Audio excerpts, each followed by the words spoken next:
Hey everyone, it's Patch 3.23 Ancestor, and today I want to talk about Arakaali and how you can turn your Arakaali into an absolute monster. Today in this guide, we're going to be going over pretty much all the upgrades that you're going to want to know about on Arakaali and how to go about obtaining all of them. As always, with this guide, there's going to be a very massive set of notes that I've created for this build, and I really do please ask you to look through the notes section and to see if any of your questions are answered there, or if any of the further info that you require is found in the description below. With that said, let's get into everything and talk about how to make Arakaali really busted. So the mid-game and end-game versions of Arakaali are going to be very interesting. Recently, we have incorporated Squire dual wielding into our build, which has absolutely changed the face of this build and makes it a really interesting endgame build, as we can now get the insane damage of Squire, while also having the insane tankiness of Aegis. Typically, before in Arakaali builds, you have to choose one or the other. But because Squire can snapshot, we can now do some really busted things with it, and we can make our builds feel amazing in the end game. So because quite a lot of things have changed, as well as we now have new Spectres to consider, which have made us change our helmet. So this build does not look like what Arakaali has looked like in the past at all. It's a completely new version of Arakaali that's just honestly, in my opinion, a lot better. So the first thing I'm going to want to talk about in this guide is going to be swapping over to Necromancer. This is probably going to be one of the first things you're going to want to do. Occultist is wonderful, Occultist is great, but the only reason we're really Occultist is for Profane Bloom. Other than that, the only other things Occultist was really giving us was 15% more chaos damage on our Profane Blooms because we had Spiritual Aid, and Spiritual Aid made the 15% more chaos damage then apply to the Profane Bloom, as well as all of the minion damage that we had. But realistically, Profane Bloom was the only reason. Now, with the addition of the Wildwood and the new Ascendancies, we can go Primalist, and with Primalist, we can pick up ourselves 2 Profane Bloom charms here. Now, in this guide, there's going to be 2 9% ones, which I would say are fairly cheap and simple enough to get. And with 2 9% ones, you have 18% chance, which in my opinion feels pretty good. These can go all the way up to 15%, and a 15% with 30% total. It'll feel really good, and that should be more than enough explodey chance.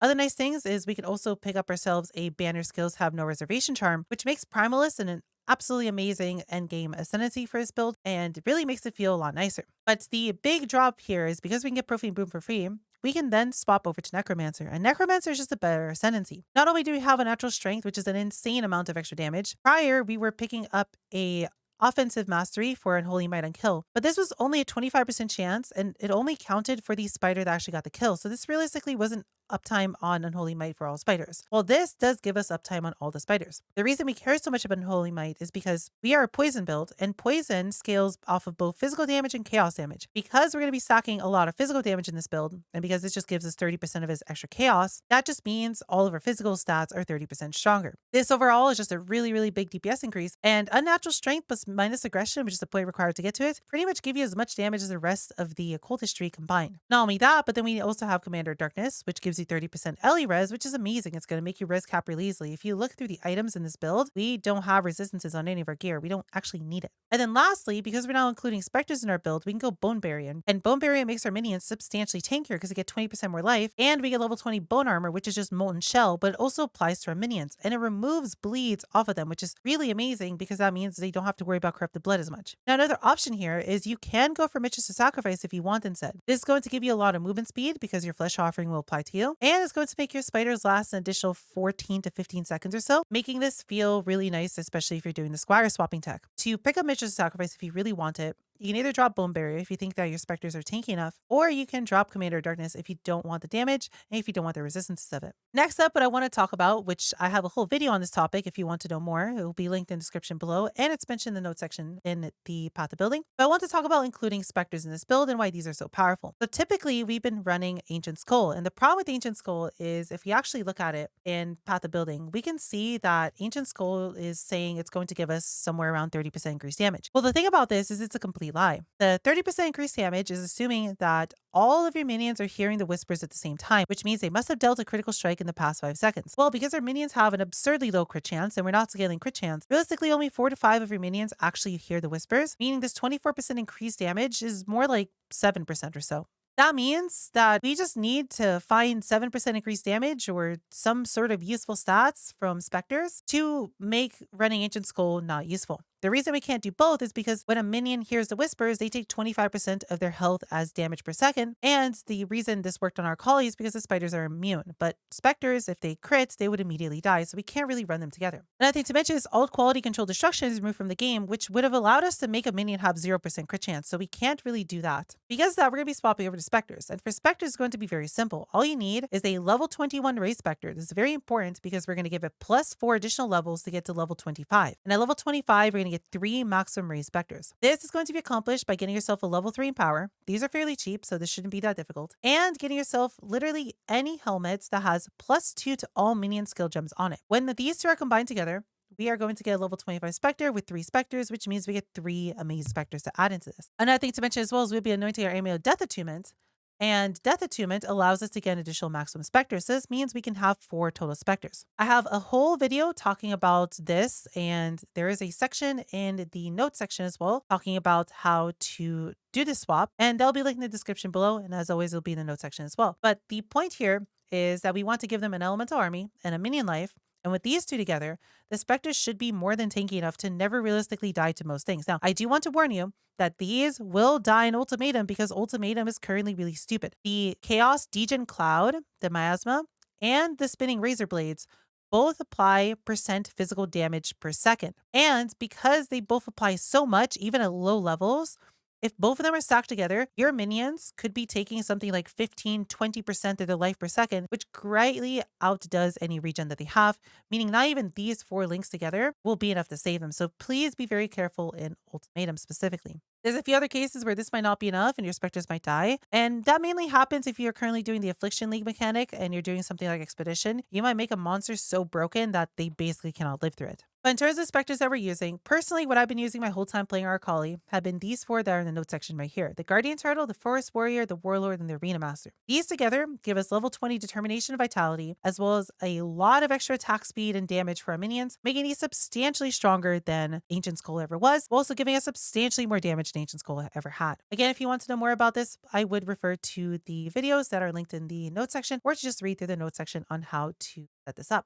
Next up, what I want to talk about, which is I briefly mentioned at the start of the video, is going to be the swapping tech that we have figured out to add into this build. What we're going to be able to do is we're going to be able to have 2 different Arakaalis on 2 different weapon swaps. And then we're going to have Aegis on one weapon swap and then Squire on another one. As we can see with Squire, our damage is 36 million DPS.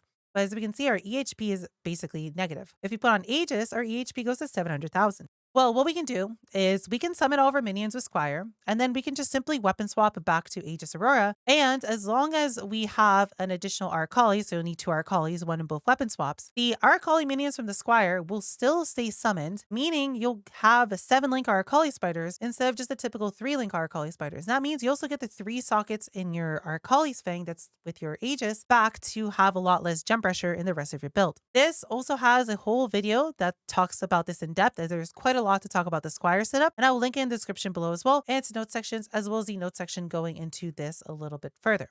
Next up, what I want to talk about is going to be the new passive tree, as we have tweaked the passive tree a little bit. Previously, we ended up going up here and we ended up going and getting Mystic Bulwark and getting the Mana Reservation Mastery, but we don't really need to do that anymore. Instead, what we're going to be doing with our tree is we're going to be choosing to path all the way down into the Marauder section of the tree. This section is just incredibly powerful, as well as it offering us a lot of extra tankiness, as armor is pretty much the only thing we really care about. The more armor we have, the more effective Aegis is going to be at keeping us alive. And because of that, picking up things such as Juggernaut, picking up the +1 maximum res from Barbarism, as well as picking up Bloodlust, feels really nice. Now, this build is going to include a Impossible Escape, and this Impossible Escape is going to allow you to pick any nodes around Imbalanced Guard. Another option here is to pick up one with Unwavering Stance, which will only let you pick Prismatic Skin, but this will allow you to get both Soul of Steel and Prismatic Skin for free, giving you a lot of extra defenses, as it will bring our max res to a very high number. Another thing to point out here is that we are going to be picking up some really powerful armor and energy shield masteries that we really didn't have a use for earlier, as we didn't have enough energy shield. But now that we have 1.2k ES because we fit in a discipline, picking up the recover 5% of ES over 1 second when we take a physical hit mastery is an incredible defensive layer, as well as adding in the 10% of armor applies to chaos damage, meaning we never really will die to chaos hits. This is a tree for level 99, and what I would do is, if you are at a lower level, just simply cut off these points down here. You can simply just remove all these, and as you can see, now it's a level 92 tree, which I would assume most people are pretty close to 92. Another option, if you don't want to lose the health and armor from these 2 nodes, is you can drop some of the points on your cluster roll. You can drop the 3 points behind. This will make you lose about 2% damage per point, but it's also another option to thin out some of the points. I wouldn't really touch anything else on the tree up here, as all these points are pretty necessary and pretty core. But if you really wanted to, if you want to keep this, you could just drop Tireless, but I'm pretty sure this is substantially better than just keeping Juggernaut and Bloodless instead. Up next, I want to talk about the gear and any of the changes that we're going to be making to them. So obviously, we're going to be swapping our helmet from an Ancient Skull to a Rare helmet. Ideally, as a starter helmet, you're just going to want a +2 minion skill gems helmet, but eventually you're going to want to upgrade to one that has life and chaos resistance on it. We really don't need anything on any of our gear except more chaos resistance. These are going to be kind of expensive, and unfortunately, there's no easy way to craft this. Minion gear kind of sucks. The only way to craft it is through bound fossils, and bound fossils are typically pretty expensive because they're mostly priced around mirror tier items and super high-end minion items. And because of that, making something even like this is actually substantially more expensive to make than to just buy. That's why in most of the notes section, I've included trade links on where you can buy decent items for each of the rare slots, because there's just simply no reason to craft them. It's going to be substantially more expensive to craft them with bound fossil spamming than will ever be to just buy them. But what we're looking for on this helmet is simply a helmet with an open prefix to craft physical damage from hits taken as fire damage. This is going to look like an EHP loss in Path of Building, but it's actually a massive EHP gain when you look at really big hits. We have 56,000 armor, which means we're going to have 90% physical damage reduction against most enemies, but this is only assuming a hit of 2,000. When we increase this number to, let's say, a hit of 20,000, as you can see, we only have 74% damage reduction against it, which means any sort of physical to elemental conversion is going to overall give us increased damage reduction. Not only that, but because we now have a rare helmet and we don't have to put any influences on it, we can now also craft physical damage taken as any of the elemental types. It does not have to be cold. Ideally, you want it to be cold because you have 89% cold resistance, so you'll DR it by the greatest amount if you do get cold, but any of the taken as work. As long as it's not chaos, as chaos is going to make you take more damage. As well as this allowing us to put Despair Curse effect on here, giving us a very nice DPS increase on top of it. Next up, we're going to be upgrading our chestplate over to a Brass Dome. Brass Dome is just going to give us a lot of armor, as well as +5 to all maximum elemental resistances. This is what's allowing us to get to 86, 89, 84, and it's going to give us a lot of elemental damage reduction, as we're pretty set on physical damage reduction given just how much armor we have and given just how Brass Dome gives us such a large chunk to begin with. The nice thing about Brass Dome is it also makes us not take damage from crits, which is an important defensive layer that I don't think enough build guides actually talk about on how important it is to add in crit immunity into your build. This will make it so you never realistically get one shot outside of some really overpowered arch nemesis monster with some really stupid modifiers on it that would have one shot you anyways, even if it wasn't a crit. Moving on next, we are going to change our gloves from the Gravebinds over to Breath Stealers. Breath Stealers are really nice because they allow you to have another anoint, and because of this, we are going to anoint them with Charisma, and this will allow us to fit in more auras into our build, as well as Breath Stealers just being really nice, especially when you add them with Squire, because it's going to make it so you get a little bit less kills, while Gravebind kind of wasn't doing anything in the first place, meaning resummoning your spiders with Squire is going to be a little bit easier, and it's going to make it a little bit less annoying to play with. The other thing to mention about these is that they create a Blighted Spore every time you kill a rare monster, and that's kind of a mini stationary headhunter buff, which is really good for things like Ultimatum, like Delve, like Harvest, like Expedition, any sort of mechanic where you're kind of standing still and you're just fighting monsters. Another really good place that I really loved these in was in Sims. These felt really good in Sims because they either gave my spiders a hell of a lot of damage through the physical damage aura, or just gave me double my ES through the Discipline aura, which stacked with my Discipline. Up next, moving on to the boots, we're just going to get ourselves a better pair of boots than we had previously. These are really easy to get because, again, we do not need any resistances on our boots. So we're just simply going to look for a pair of boots with high life, chaos resistance, high movement speed, and dexterity, because we are going to need 155 dexterity. And this is going to be one of the two places where we can fit it in neatly. A pair of boots like this literally just costs a div, and these are basically your endgame boots, and you're not going to replace these forever. You can spend a little bit more on these by just simply finding a pair with a perfect tier 1 life roll, or a perfect tier 1 movement speed roll. But realistically, a best in slot endgame pair of boots for this build is going to cost maybe 2 to 3 div at most. That's just the nice thing about minion builds. They just really don't need many stats, and many pieces of gear are just kind of just stat sticks for minion builds. There's nothing to really put in them that would benefit us. As for the Eldritch Implicites, what we want to do is we want to get life regeneration rate because we have a lot of recovery in the first place, and this is going to make it substantially stronger. And +1 maximum fire is just because there's nothing else really useful here. You can go for movement speed or action speed if you don't want to be a little bit tankier and you just want a little bit more movement speed. But otherwise, +1 max fire is the only real good option, as it's going to make us overall tankier. Moving on to our amulet, we're still going to be using an Impressence, as I mentioned in the early game guide. This is simply just the best amulet for this build until we get ourselves a All's Uprising, which is going to be a very expensive, very endgame flame amulets. Currently, it's going for maybe around 30 to 50 div. And the problem with getting it alls is you are going to also have to figure out how to fit your new auras in because it's not going to give you despair for free. But in presence, until then, is just a great amulet. It gives you lots of life, lots of chaos resistance, which are the only two things we need. And again, we get a free despair, which is going to make our profane bloom charms actually work since enemies need to be cursed, and it's going to give us quite a lot of extra damage since the despair is very strong. For our rings, we're just simply going to be looking for better versions of the rings we have previously. Now you have two options here. You can either run an unset ring or a bone ring. You can run an unset ring to have an additional slot to be able to put your skills into, which might help if you are running any sort of other supports or any sort of other gems that you might have wanted to fit into your build. Otherwise, if you don't need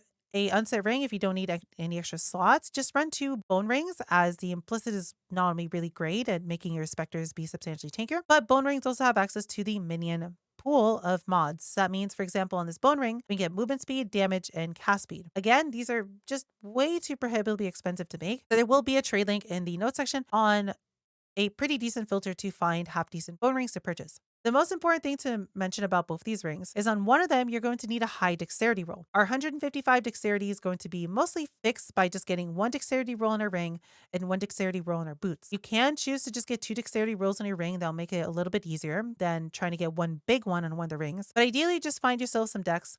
And then the only other really important thing here is to make sure both of your rings have minion movement speed.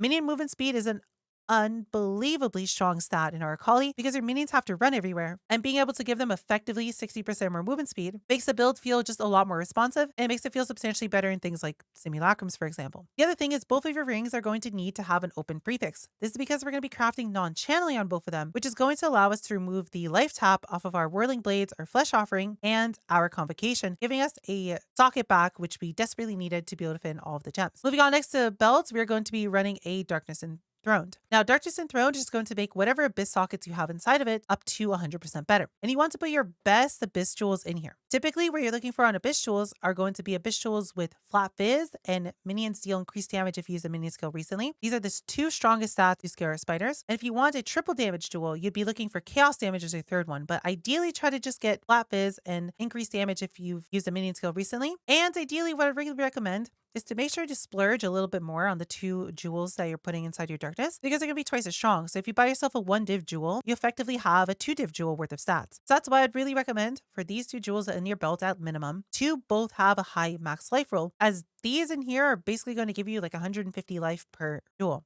On top of that, talking about our other jewels, we're going to also be running a new jewel called Amanamu's Gaze. What this is going to do is going to give us a lot of damage over time multiplier per ghastly jewel in our build, up to 30%. That means we want to be running 5 total ghastly eye jewels, and Amanamu's itself counts as 1. That means we only need to get 2 more in our belt and 2 more anywhere else in any of the sockets that we have open. These are going to be the same thing as the ones in your belts. Just try to get yourself flat fizz and damage if you've used a minion skill recently, and then try to either get flat chaos if you want more damage, or get yourself flat life if you want to be tankier. Lastly, the other thing to mention about our gear, we will now be swapping over to a Watcher's Eye. Because big physical hits are scary, we want to be running a double Watcher's Eye for physical damage taken as cold, fire, or lightning while affected by purity of elements. It is going to be our best option as an endgame super tanky jewel. And as you can see in Path of Building, it really thinks that it's actually making it weaker, but it really isn't, as it's going to be substantially better for bigger hits. But if you don't want to go for double physical damage taken as, there's some other really good stats in on a Watcher's Eye as well, such as phasing while affected by haste, block chance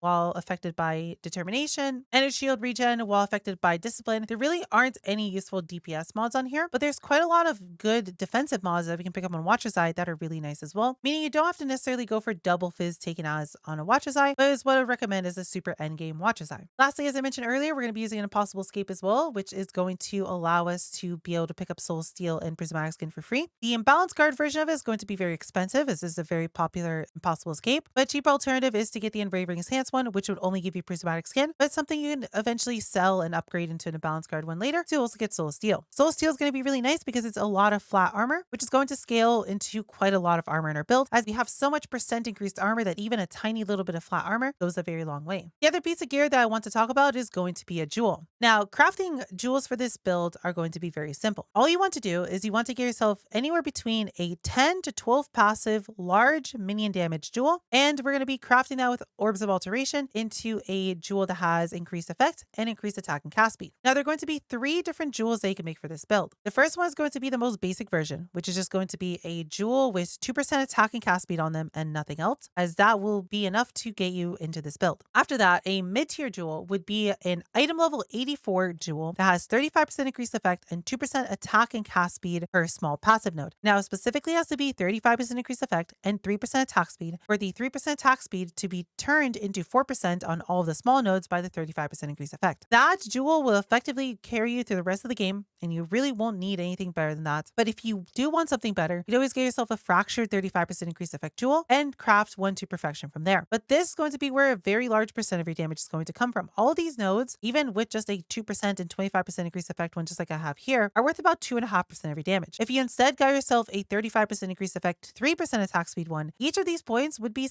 worth somewhere around 5% of your damage each, meaning we can get millions and millions of extra DPS out of these. Now, an item level 84 large cluster jewel for minions is very expensive. The base itself is going to cost quite a lot of divs, but crafting it itself is only going to cost you maybe 50 to 100 C afterwards, meaning the big price tag on the jewel is typically just buying the base to make it yourself. And that's all there really is to say for Arakaali. What I really like about this build is that most of the items that we're going to be looking for in this build are mostly just uniques, meaning it's really easy to fill out Arakaali with all the items they need really easily. And then for the only few items that are going to be rare items, they're pretty easy to source, or they have very few stat requirements that you actually need on them, making your mid-game and end-game gearing very, very simple, very, very straightforward, and actually very cheap. Putting together everything in this path of building, when you include the Squire as well, is probably going to cost you around 60 to 70 div. It would be to get yourself an even better helmet, such as a Elder and Hunter Influence helmet, which would cost you probably upwards to 100 div on its own. Getting something like a Mage Blood, getting yourself Corrupts on your Brass Dome, your Breath Stealer, and so on. But realistically, most of the power on Arakaali in the mid game and the end game is gotten fairly easily through very cheap 2 to 3 div items in each slot, which make it not only very easy to level, but also extremely powerful for the total price of an end game setup. I've had a lot of fun playing this build. I loved doing some sims with it, and I absolutely had an absolute blast doing all the content for my league start with it. And I hope you really enjoy the build as well, as this is a build that I'm really happy to finally come back to, and I really am happy that I finally got to play it as my league starter. If you have any questions on the build, please leave them in the comments below. I'll be more than happy to answer them whenever I can. I also stream on Twitch every single day, so feel free to come by there and ask me your questions personally, or if you just want to come hang out, I'll more than appreciate, and I'll be happy to see you there. Other than that, I hope you have a wonderful rest of your day. I'll see you cuties in the next video.